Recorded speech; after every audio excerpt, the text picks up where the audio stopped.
15th of 2025, the Parks and Recreation Advisory Committee meeting. I'd like to call to order then the Parks and Recreation Advisory Committee meeting. Rise for the Pledge of Allegiance, please. I pledge allegiance to the flag of the United States of America, to the republic which stands one nation, under God, indivisible, with liberty and justice for all. All right. Roll call, please. Member Dykens? Roll call. Member Dykens? I'm sorry? Yes. Sorry. Member Stiddick? Member Gordon? Here. Chair Wise? Yes. We have a quorum. Thank you. Fantastic. All right. I guess the first item on the agenda is the approval of the agenda. First of all, are there any additions from anybody? No. We're good. Okay. I have a motion.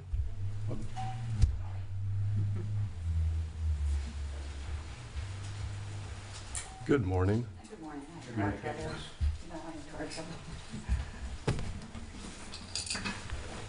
Liz, we're just going to need a motion to approve the agenda. Do you have any additions to the agenda by chance? I do not. Okay. Get a motion for approval? A motion? Yes. Second. Okay. Fantastic. Any audience comments before we start? Okay, all right. The next is approval of the minutes from the last meeting we had, which was May 27th. Need a motion for that, please? I move. Second? Second. Okay, fantastic. All in favor? All in favor? Thank you. Aye. Okay. All right, and I guess the next item then is just items for discussion, the staff report from the 27th meeting. And then we got the post-storm report and work orders. All right, good morning, everybody.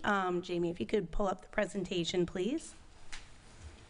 So a couple of items that we've taken away from the last meeting that we held. I'm put together a little PowerPoint that we can just go through some of the items. What we're going to cover today are the powers and duties of the advisory committee, the Parks and Recreation budget, recovery efforts, and the board moving forward. So the powers and duties were taken straight out of Muni Code underneath the Parks and Recreation Advisory Committee.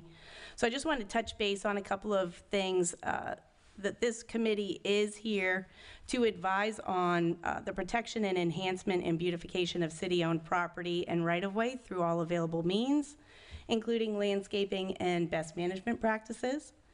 The city recreational activities, including marketing strategies, revenue generation, expenditures, and establishing partnerships with public and private entities to ensure the city's recreational needs are met in the most cost-effective and efficient manner. Various programs offered by the department and methods of improving these programs. Additionally, the Recreation Advisory Committee shall make recommendations for development of new recreational programs and activities to be offered to the people of the community, and the protection and maintenance of the system of parks and recreation facilities throughout the city, including the community center complex, the Dawn Vista, the Warren Webster, public right-of-ways, waterways, and anything that will meet the needs of future residents, businesses, visitors, and tourists. Okay. So our proposed budget, let's talk about that a little bit. We have been meeting with our commission as well as the Budget and Finance Committee to go over the budgets for all city departments, including parks and beaches, which is now under the Public Services Department, as well as recreation and aquatics, which is its own. So this is a little bit small, but this is our revenue accounts. This has all been discussed with the Budget and Finance Committee, as well as presented to Commission. Some areas to note are going to be our staff-led programs, which we are projecting for FY26 to be at about $192,000. Our special events taxable, which will be our permit fees, are about $12,411 for 26. Sport leagues, we're a little bit limited depending on what we do up at Egan. We do have one ball field available, so we will be able to offer Southwest Little League a space to play at Egan and Hurley. Our basketball leagues will not be taking place in the fall. Our gym is still down. So some of our pool fees, our pool admissions, we're looking at about $39,000. The pool staff-led instruction, which is kind of like your swim lessons, that's about $6,000, and then our instructor fees are at about $19,000 projected for FY26. And you'll notice here our rentals, we have community center rentals, $50,000. We are utilizing one building for all of our programming needs in the fall, so that's why that's a little bit less this year than it has been in previous years.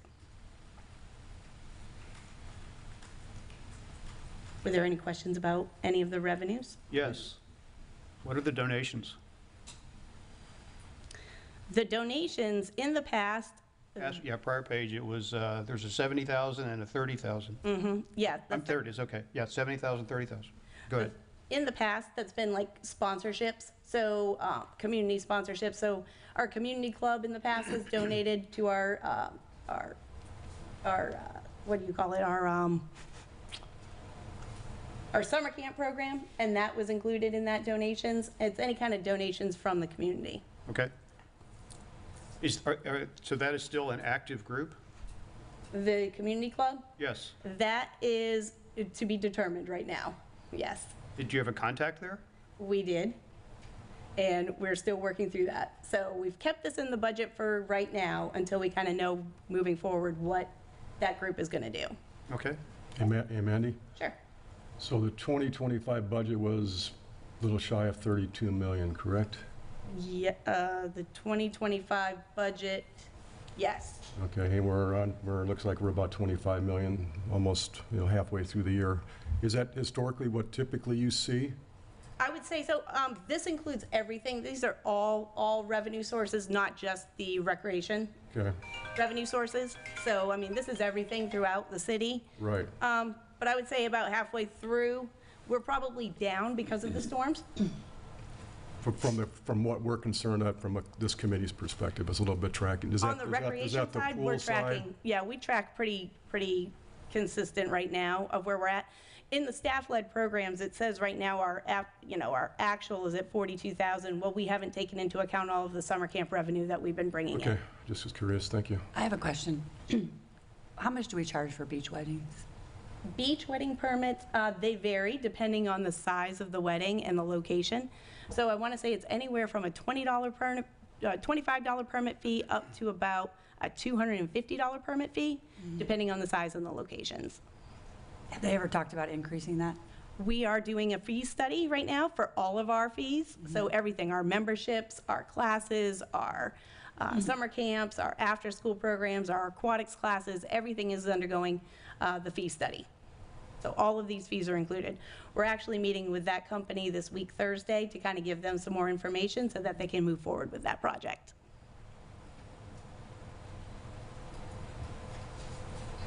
So here's a little glimpse at the parks maintenance, what their expenses are projected for 2026.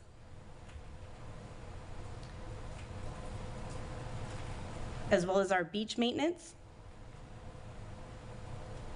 These two divisions have now transferred over to public services. So getting into the recreation and aquatics, you'll notice that we are proposing a decrease in our personnel. That is going to be due to an organizational change. So we're working through that. And then our budget, we did reduce in certain areas. So proposed was 1.7 million in 2025, 1.1 million is proposed for 2026. What kind of hit that, so what's the impact of that going to be? The impact, Any idea? I mean, obviously, we lost a couple head count, et cetera, but what's the impact to the community going to be? well, right now, we are still down a facility. So the gymnasium and the fitness room is down. We are working on getting a fitness room back up and running.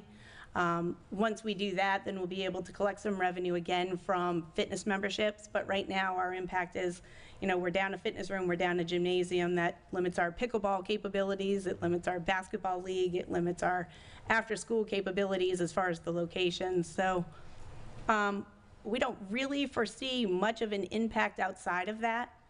We have moved our classes down to the Warren Webster for the summer, and we have the summer camp program that is utilizing the entire community center. Okay. Just trying to get my head around, maybe everybody else is, in terms of what this reduction in the budget's going to do to the overall quality of the services provided, outside of the, assuming FEMA's, we're still working through all those issues to get the gym and all that. We actually do plan on adding a couple of services that we hadn't had in a while. So we do plan on bringing back our senior excursions, and we do plan on bringing back some of our lunch and learns Right. that we're doing. So we haven't really missed a beat as far as our programming at the community center. We're still offering all the same classes. We're still offering the after school. We're still offering a summer camp program. The only impact is really going to be the fitness room and the pickleball and the leagues that are within the gymnasium. Okay. Why isn't there a line item for insurance on 2026? I saw that. That's a big, I think the insurance is part of that budget that has gone into one big category, and it was shifted into probably the finance department, because that's, you know, it's insurance for the whole buildings, for everything. There was a couple of different ones that, a couple of different accounts that happened to, so some of our IT has been moved over to the IT budget, that kind of thing. Fleet has been moved over to our fleet and facilities budget, so you won't see those costs reflected in ours. So the personnel component went over to, was it operation side of the house? The personnel component stayed Yeah. within our recreation budget, but it's in the recreation portion of the recreation and aquatics. Okay. Does that make sense?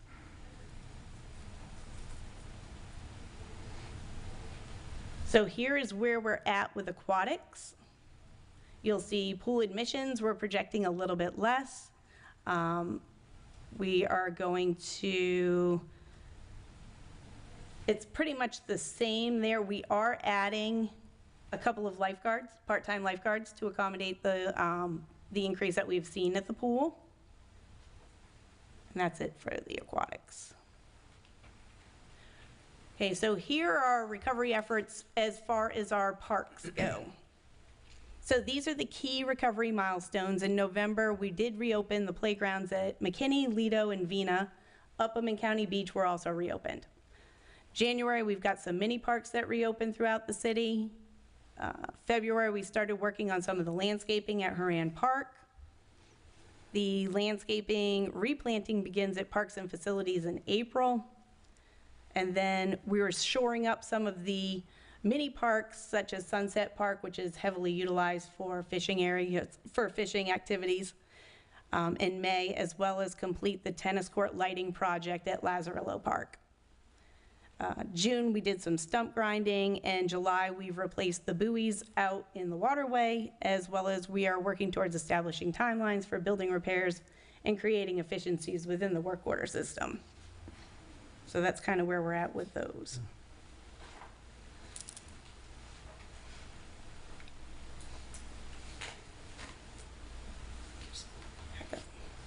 All right, so all of our maintenance reporting, I just want to remind everybody, you know, we do have a work order system that we use internally.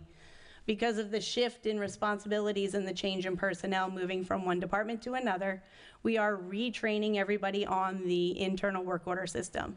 So right now, they're receiving their work orders through, you know, verbal, they are getting emails, or they'll get text messages of upcoming things that need to happen. All priority based.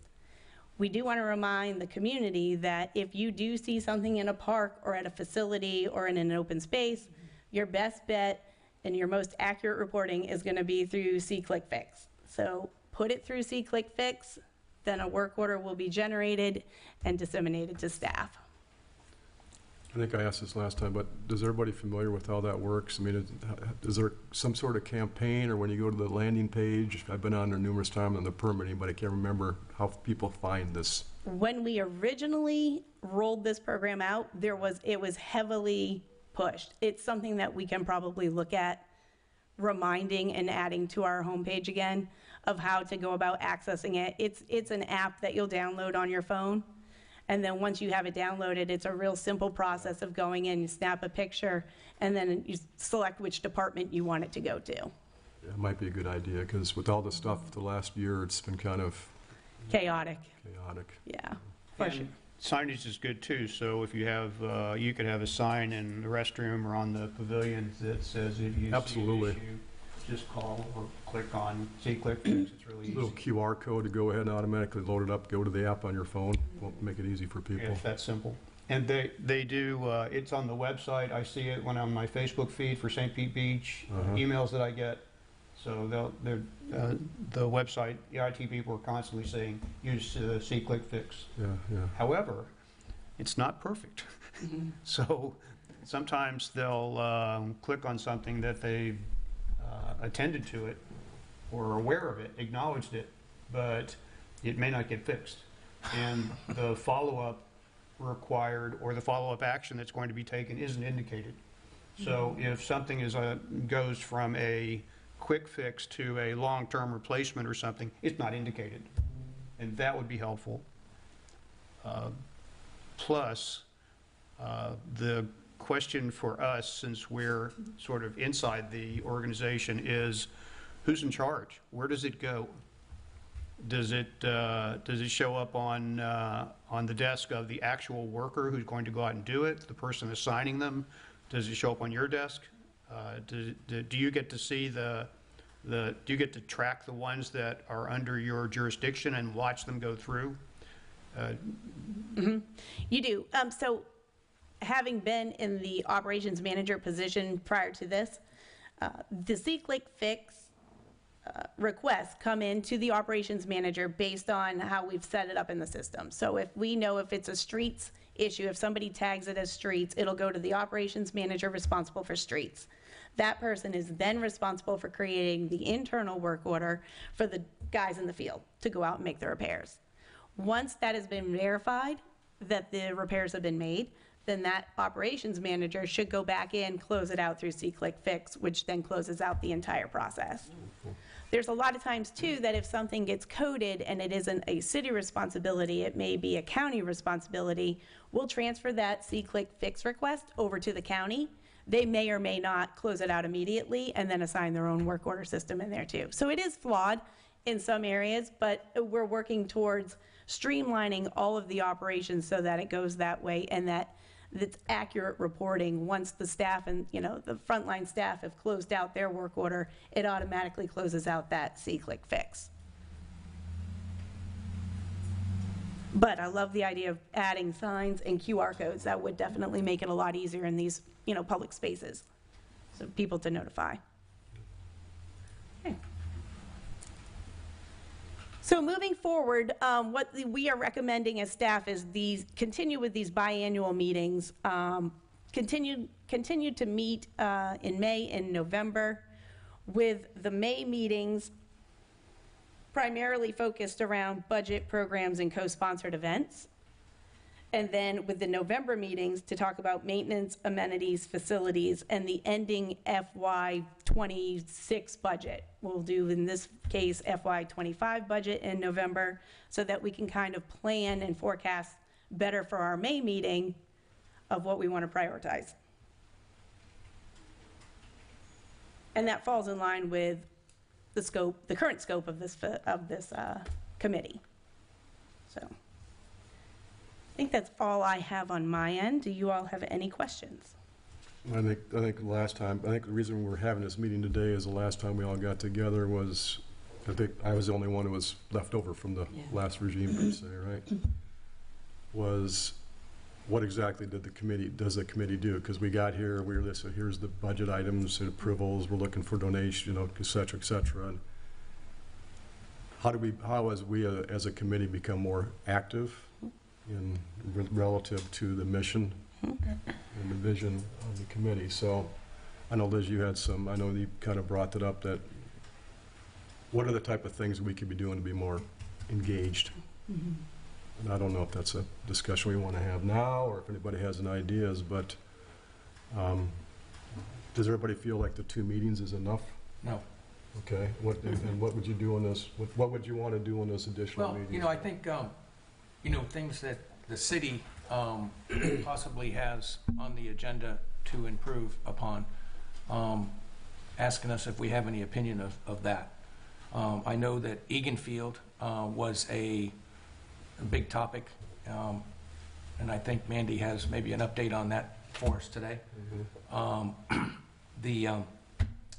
And that's a concern that I have, because I live right there, so that's, it's pretty bad. That was the FEMA dump site, and, they're got approvals. I don't want to take the steam out of Mandy, but I think she's got an update for us on that, so that's making me happy. That park there is highly visible, from even outside people that come in and use the boat ramp. Not so much the tennis court that's there or the basketball hoop that's there, but the boats, we get a lot of visitors in there. And everybody that I come in there, and if I'm out there talking or whatever, they just can't believe that the city is still like that. Treasure Island got theirs all cleaned up months ago. It's beautiful, where their dump site was by Publix, where ours is still really bad. So hopefully that's going to be fixed soon. That's what I have there. Any other comments? Go ahead. Yes, sir? I don't really have Um, any thoughts.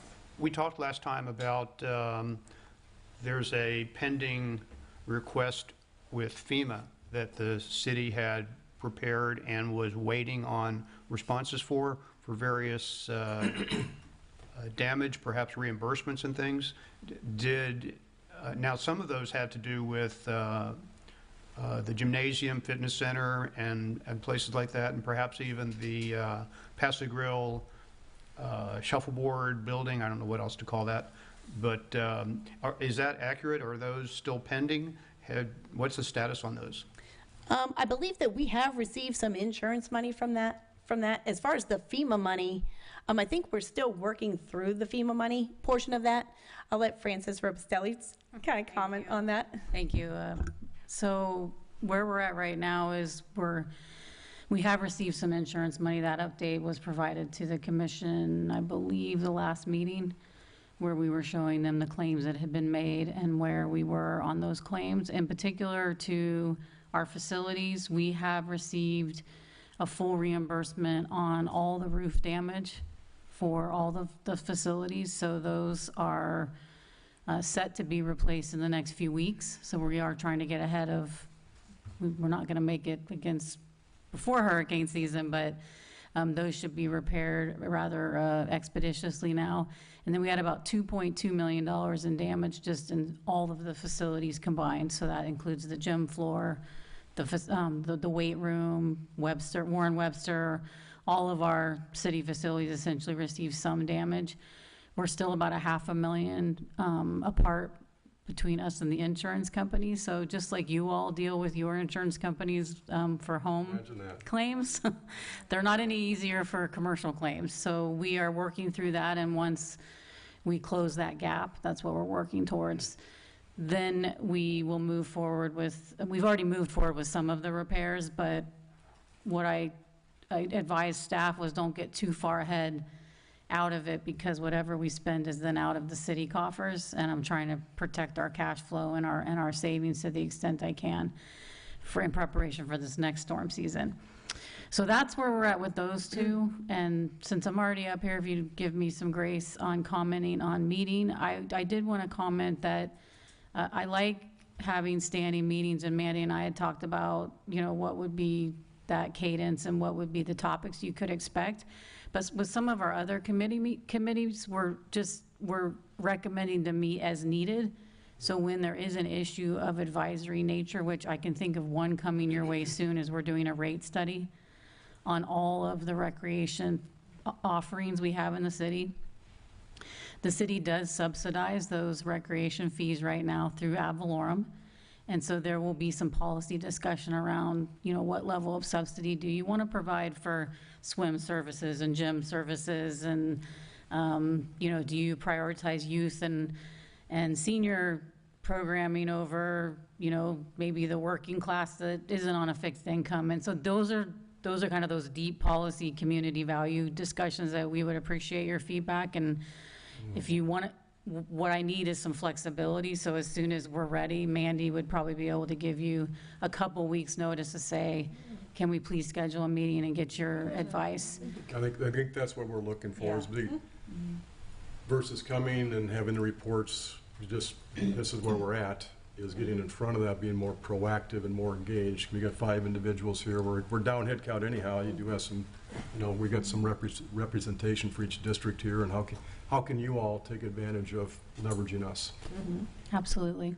It seems to me that we're stuck with formal meetings where we sit here and have formal presentations and can ask questions and answers, but we're not allowed to have, at least that's what I read in all of the information about, you can't talk to anyone about anything or you're going to jail. And so it seems to me that, I know that's an exaggeration, but it seems to me that there must be some way to be able to participate in, or at least be present for discussions of things like that are ongoing without having to call a formal meeting.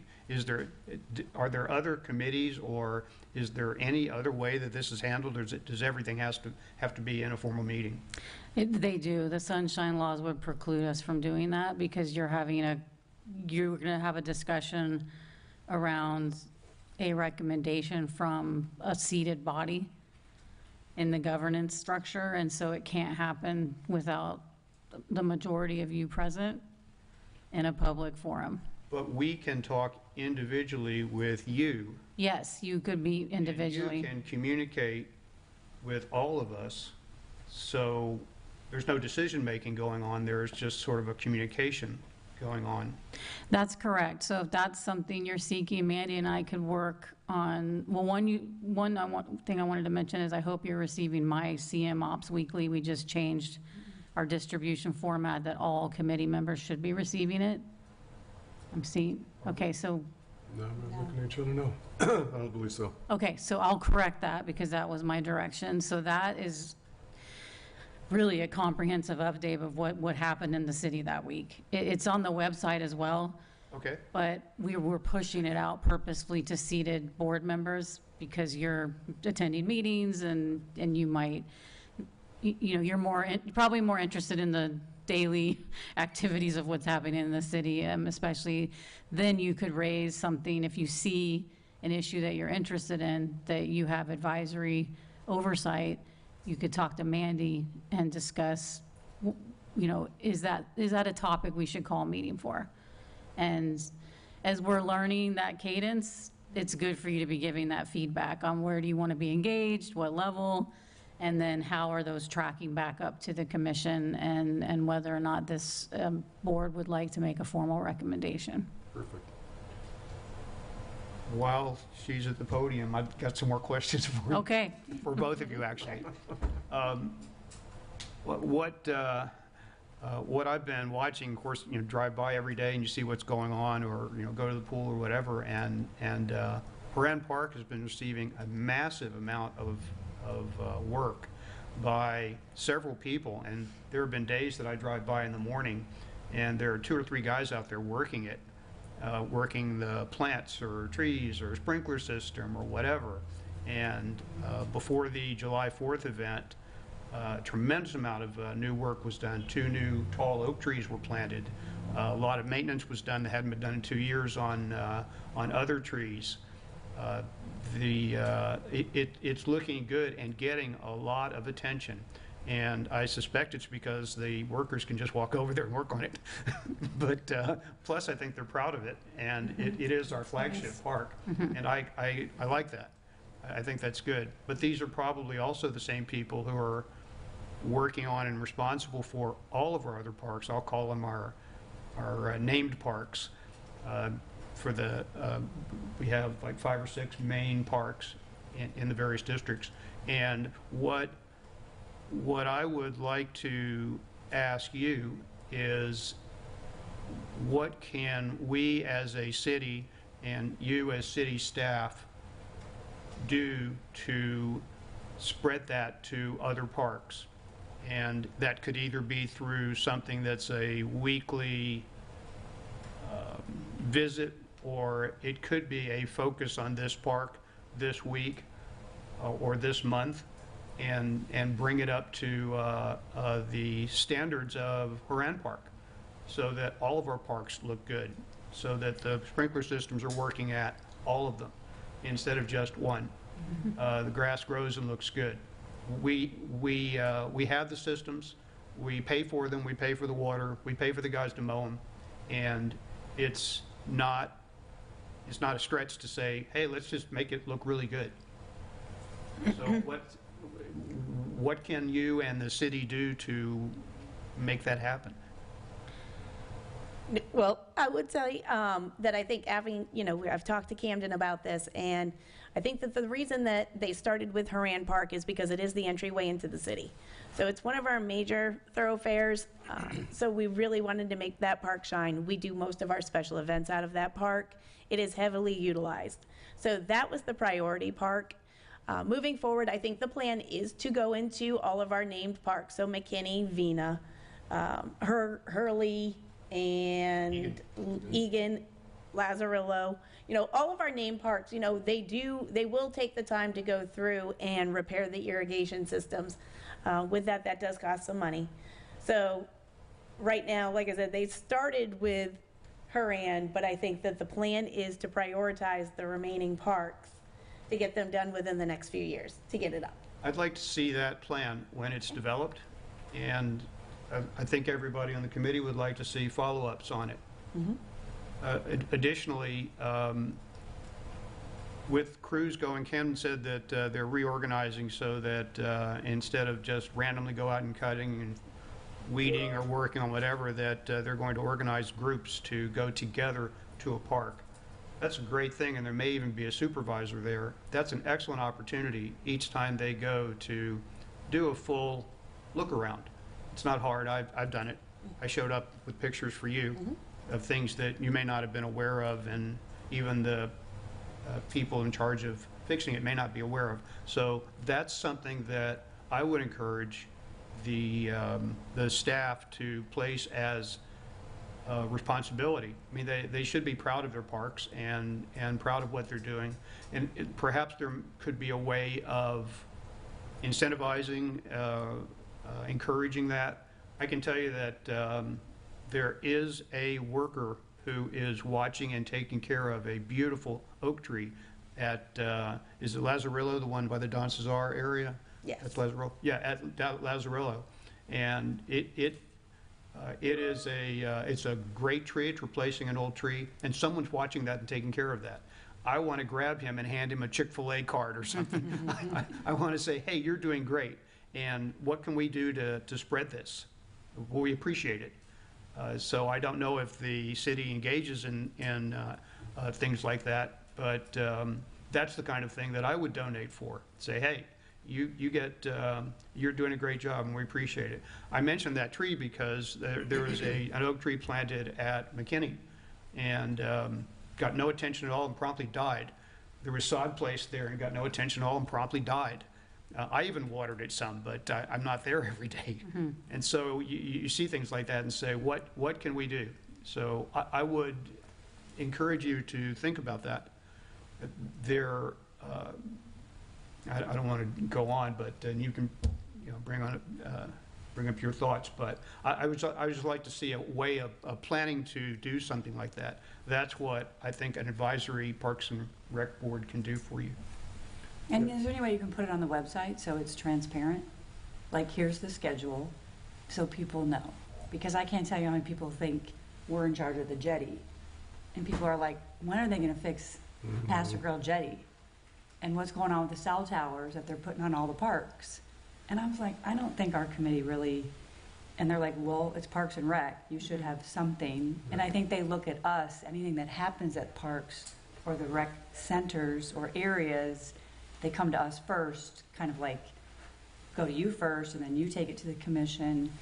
So I would like to see some help as like, who should we call? Because I just tell them use C-Click, and they get frustrated, and they're like, I do it, nothing happens. Is there any way we can't track? Right. And a few people were like, I've done it 6 times for C-Click, and nothing ever happens. So how can we, I mean, they don't expect it to happen overnight, but where's the transparency where they can follow, where they're like, okay, like you said, this month is VINA. So everybody, anything you see, we're going to consolidate everything and we're going to clear out all C-Click. And this whole month, we're going to do everything we can to clean up this park. But that's my question is, now that you're here, what are we doing about the jetty? And what are we, I'm sure you're inundated now with the cell tower situation, right? All of a sudden, nobody knew about it, and now it's in downtown Paso Girl.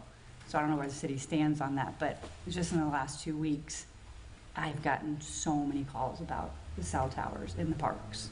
What's next? I'm like, I know nothing about these cell towers. Okay, thank you. That was, let me address them one at a time. Okay. First, thank you for the feedback, because this, I think what I'm hearing, at least on the surface right now, is I at least have 2 major topics that we could schedule meetings with you. One is park maintenance, and that is a good area because we do have to prioritize, for you all to prioritize for us.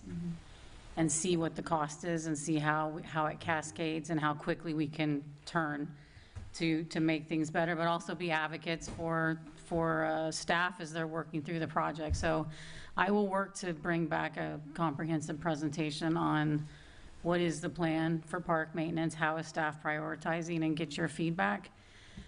That's really at the operational level, so I wouldn't need to take it to commission, but that it's not a bad idea to engage with this team who is going to tell us, now you understand why Haran was before Egan, or why the next park might come before Egan, because they have reasons why they're doing things.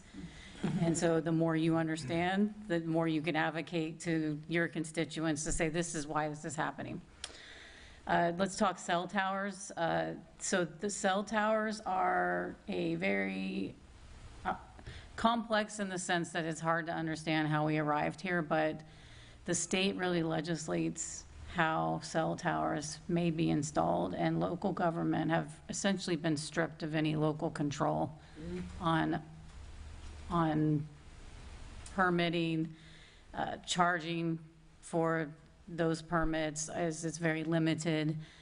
The telecom companies have been very successful in their state lobbying efforts and have essentially, I mean, I'll say it again, they've stripped us of local control. So they have, by right, can come in with very few guidelines that we can impose. Some are, one that comes to mind is they have to meet a certain height of the heights of current existing poles. So if the pole's already there and it's within a certain hundreds of feet and it's already a 100-foot pole, they can install another 100-foot pole. They're also co-locating, so if the pole is already there, the telecom companies basically negotiate with Duke Energy, is our main provider of poles right now. So they will just co-locate on an existing pole by right. So they have to come in and do, you know, an administerial permit with the city. We make sure it meets the basic standards established by the state, and it gets installed. So that has created quite a bit of a discussion within the community. We have put out some information about them. We've been working with, in particular, some residents that are impacted more so than others just because of the location to their residence. But essentially, the city is complying with state law. That's the simple answer. And Should we tell people to contact their state representatives? yes, they should contact their state Stay away from the representatives. city, okay. Do we, That's where the power is going to come, is to really contact your state representatives, Okay. write them, and talk about the impacts to the local. I haven't seen this one yet, but I've read about it on a Oh, yeah. social media platform. What about camouflaging these things? I mean, is there any way of making sure they're not as, you know, obtrusive? More that, I'll follow up with you on that. I think we have limited feedback on how they look as well. Probably. you know, certain jurisdictions that try to make it seem like you don't even know they're there, right? Versus, poof. And we can ask, and on some of these installations, we did, our state representative, Cheney, was involved in talking to the high executives in AT&T to try to see if we could, if they would honor a request. Yeah. We were not successful in some areas. I think they did move one to another area, but generally speaking, they have the right to do what they have by state law. So I assume that's for the Duke Energy too, their poles? Because, I mean, what an eyesore. What an eyesore right from the post office on down, to 71st Avenue. It's horrible. I need to follow up on Yes. Duke, because that's a different utility, and I don't know off the top of my head the guidelines. I do know that they have been interested in undergrounding, just Yeah. in general, where But they're it at. stopped Because of, right there, right? It stopped because they ran out of money and at Pocasega and 71st, yeah. yeah, it's very expensive to underground. I know, but, oh my gosh, it looks so bad. I mean, Well, I think too, with the Duke poles too, we're seeing double poles right now because the old poles are still up. They haven't taken those down yet. So once the new poles are energized, then they'll remove the old poles, so it'll be significantly less. but I mean, there's, 8-foot wrapped cables in a person's yard? Right now, My yes. next Right now, neighbor? yes, around them right I mean, now. it's been there for Yes. 3 years. Yes. So I It's think they're like working 8 on closing that project out because we have had discussions about Christmas decorations and how we were going to figure that out with these old poles and the new poles and when they're getting energized. So I'm hoping that they're getting close to the finish line. I'm hearing November right now, so. Yeah. And then Mandy, do you have any update on the jetty? I don't have an update on the jetty other than that they have closed the jetty right now. There are still people out there trying to fish, but I don't have an update, but we'll follow back up with Camden on that one. And I can give you the update now on Egan. I'll let you know that the Florida Department of Environmental Protection, they've completed their review of the soil sampling. And then for everything over at Egan, the department determined that all debris has been removed and found no evidence of pollutant release or contamination that will affect the moving on of the process of repairing the irrigation and then installing the bahia that's going to go out there. So the city's going to move forward with restoring the open space. We'll go out to bid to get quotes on that, but we're looking at repairing it right now with the irrigation repairs and the bahia grass and leaving it an open passive field. Is there an expected finish time, like what they estimate it would be done? No, we just know that the bids are gone out, so the deadline for bid submittals is going to be August 27th. So after that, I mean, I would say probably a year or 2 years, depending on how the contract's written and who wins the bid. Oh, really? It could take that long after? Yeah, it may be less, it just depends on who is awarded the bid. Can we kind of clean up that area? I mean, as far as taking a bush hog out there and try and keep the weeds and things down. I mean, I've got pictures here that are atrocious. That's something that we'll address with the Public Services Director and see if there couldn't be some kind of temporary remediation until we get this Okay. finalized. I'll do that. Anybody else? I had one comment since we are the Recreation Committee, right, is whoever planned and hired that firm for the fireworks was phenomenal. I mean, that rocked. I mean, that was as good as it gets. So, Mandy. kudos. Yeah, they were good. That was a good I was down good in company. Corey Avenue, and it was just like, wow, it kept going. I go, you gotta be kidding me. Yeah. I kept thinking it was gonna go, and then, okay, great, it was Yeah. good. I know. Even, we had to start it a little early, but I mean, it We went missed off. the rain, though, too. Yeah, so we it missed the rain. It fine. was a good show. Yeah. So I'm glad you all enjoyed it. Thank you very much. All right. What else we got? Anything else? Yeah. Do I need to get a motion to adjourn, or are we just adjourn? Next meeting? Next meeting is November. Everybody good with that? Yeah. Okay. All right, let's adjourn.